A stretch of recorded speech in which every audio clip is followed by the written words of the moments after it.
మామ India versus Australia first test లో మనం అడ్డంగా బౌల్తో పడ్డామా. ఫస్ట్ డే 2 సెషన్స్ కి మనం 150కి ఆల్ అవుట్ అయిపోయాం. చాలా దారుణంగా ఆడామని, చాలా దారుణంగా దరిద్రం మనతో ఆడుకుంటుంది. ఓపెనింగ్ వచ్చిన జైస్వాల్ డక్అవుట్. ఆస్ట్రేలియా వాళ్ళు మనోడి వికెట్ కోసం చేసిన హోంవర్క్ బాగా వర్కౌట్ అయింది. కనీసం ఖాతా కూడా ఓపెన్ చేయించకుండా అవుట్ చేశారు. తనతో పాటు వచ్చిన కేఎల్ రాహుల్ వన్ సైడ్ బాగా ఆడుతున్నాడు. అదర్ సైడ్ నుంచి దేవదత్ పడికల్ కూడా డక్అవుట్. తన తర్వాత వచ్చిన విరాట్ కోహ్లీ కూడా 5 రన్స్ కి అవుట్ అయ్యాడు. ఈసారి పంత్ క్రీజ్ లోకి వచ్చాడు. కేఎల్ రాహుల్ అవుట్ అయ్యాడు. కేఎల్ రాహుల్ 74 బాల్స్ లో 26 రన్స్ కొట్టి అవుట్ అయిపోయాడు. యాక్చువల్లీ తన అవుట్ కాదు మామ. బాల్ తన బ్యాట్ కి తగలలేదు. బ్యాట్ ప్యాట్ కి తగిలిన సౌండ్ వల్ల స్టంప్ మైక్ డిటెక్ట్ చేసి స్పైక్ చూపిస్తే అది బాల్ తగిలినప్పుడు వచ్చిన స్పైక్ ని అవుట్ ఇచ్చారు. ఇండియన్ టీంలో తానే సెటిల్ అయిన టైంలో నాట్ అవుట్ ని అవుట్ గా ఇచ్చి డగ్అవుట్ కి పంపారు. It's a clear unfair decision from umpires మామ. తనకి అవుట్ ఇవ్వకుండా ఉంటే స్టోరీ ఇంకోలా ఉండేదేమో. డే లైట్ లో కూడా వీళ్ళకి కళ్ళు దొబ్బాయి. ఇండియన్ ఎమోషన్స్ తో ఆడుకుంటున్నారు వీళ్ళు. అవుట్ ఇచ్చేసారి ఇంకా మనం ఏం చేసేదేం లేదు. తన తర్వాత వచ్చిన ధ్రువజురేల్ కూడా 11 రన్స్ కి అవుట్ అయ్యాడు. తర్వాత వాషింగ్టన్ సుందర్ 4 రన్స్ కి అవుట్. తన తర్వాత వచ్చిన నితీష్ కుమార్ రెడ్డితో కలిసి పంత్ ఒక మంచి పార్ట్నర్షిప్ ని బిల్డ్ చేశాడు. ఈ పార్ట్నర్షిప్ లో పంత్ కొట్టిన షాట్ అయితే ప్యూర్ మాస్ మామ. ఇలాంటి షాట్స్ కొట్టాలంటే పంత్ తర్వాతే మామ. ఈ షాట్ లో బాల్ ఎక్కడ ఆకుండా డైరెక్ట్ గా 6 కి వెళ్ళిపోయింది. తర్వాత తను కూడా 37 రన్స్ కి అవుట్ అయ్యాడు.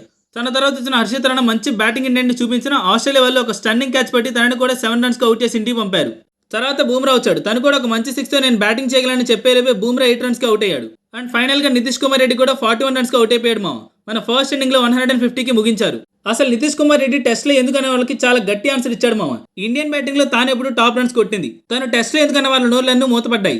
వాళ్ళ బౌలింగ్ డిపార్ట్మెంట్ లో జోస్ హేజల్వుడ్ 13 ఓవర్స్ లో 5 మేడన్ ఓవర్స్ వేసి 29 రన్స్ ఇచ్చి 4 వికెట్స్ తీసుకున్నాడు. తనతో పాటు Mitchell Starc 2 wickets, Pat Cummins 2 wickets, Mitchell Marsh కూడా 2 వికెట్స్ కంప్లీట్ గా మన వాళ్ళని క్రీజ్ లో నిలబెట్టకుండా చేశారు. మా ఆస్ట్రేలియా వాళ్ళు వాళ్ళ ఫస్ట్ ఇన్నింగ్ ని స్టార్ట్ చేశారు. అప్పుడే 67 రన్స్ కి 7 వికెట్స్ కోల్పోయారు మామ. మన బౌలర్స్ గ్రౌండ్ లో బాల్ తో శివతాండవం చేస్తున్నారు. వాళ్ళ ఫస్ట్ ఇన్నింగ్ స్టార్ట్ చేసే ముందు 150 టార్గెట్ కదా ఈజీగా కొట్టేసి లీడ్కి వెళ్ళిపోతారు అనుకున్నాం. కానీ మన టీం కెప్టెన్ బూమ్రా వాళ్ళకి ఛాన్స్ ఇవ్వలేదు. దుల్లగొట్టి దూపం వేశాడు. ఒక్క బ్యాట్స్మెన్ కూడా సెటిల్ అవ్వడం లేదు మామ. కవాజీ 8 రన్స్ కి అవుట్, నేథన్ 10 రన్స్ కి అవుట్, మానస్ 2 కి out, Smith duck out, Travis Head 11 runs కి అవుట్, మిచెల్ మాస్ 6 రన్స్ కి అవుట్, ప్యాట్ కమిన్స్ 3 రన్స్ కి అవుట్, అలెక్స్ క్యారీ 19 దగ్గర, మిచెల్ స్టార్క్ 6 దగ్గర బ్యాటింగ్ చేస్తున్నారు. ఎట్ ప్రెజెంట్ మన 83 రన్స్ లీడ్ లో ఉన్నారు. మన బౌలర్స్ లో బూమ్రా 10 ఓవర్స్ లో 3 మేడన్ ఓవర్స్ వేసి 17 రన్స్ ఇచ్చి 4 వికెట్స్ తీసుకున్నాడు. ఒకనొక టైంలో హ్యాట్రిక్ దగ్గర నిలబడ్డాడు కానీ జస్ట్ మిస్ అయింది. తనతో పాటు సిరాజ్ 9 ఓవర్స్ లో 6 మేడన్ ఓవర్స్ వేసి 17 రన్స్ ఇచ్చి 2 వికెట్స్ తీసుకున్నాడు. అసలు హర్షిత్ రాణాని ఎందుకు తీసుకున్నారని అన్న వాళ్ళకి నోరు మూసుకునేలా తను ఒక వికెట్ తీసుకున్నాడు. అది కూడా డేంజరస్ ట్రావిస్ హెడ్ ని అవుట్ చేశాడు. దట్టు బౌల్ చేశాడు. వన్ ఆఫ్ ది బెస్ట్ డెబ్యూట్స్ అని కూడా మనం చెప్పొచ్చు.